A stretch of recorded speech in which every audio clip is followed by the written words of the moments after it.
Today, I'm finally going to be opening up about the psychological and domestic abuse, stalking and harassment, sexual assault, and threats of blackmail that Mizkif has done towards me, and some of these issues which are still ongoing.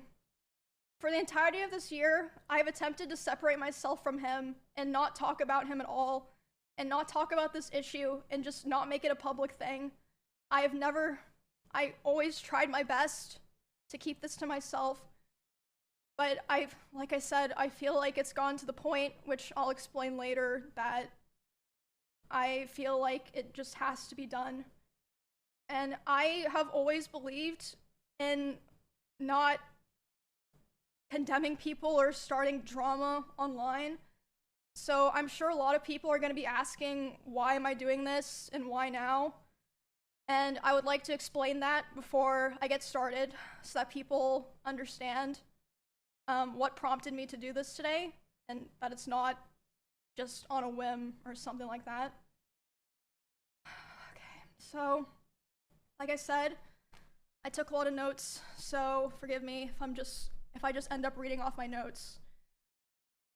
The first and probably most severe reason is that one of the rules that I set for myself a long time ago about withholding this information was that if I ever felt like somebody else was in danger or being hurt, I would then make myself speak about it.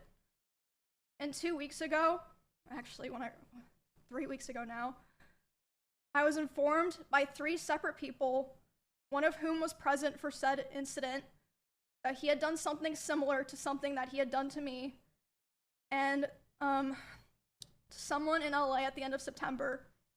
And this person is not a streamer or content creator, but obviously that does not matter.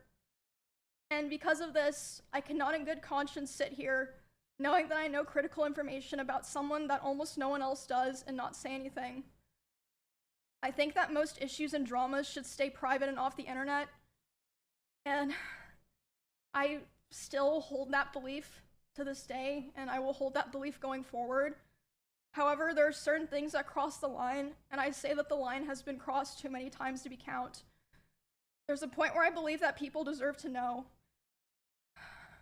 I think that at a certain point, if you know a lot of things about someone and you don't say anything to look out for others, it's wrong. It's wrong to keep it to yourself. I don't want what happened to me or what has happened to other people because of him to happen to other people. And I don't believe he will ever stop behaving the way he does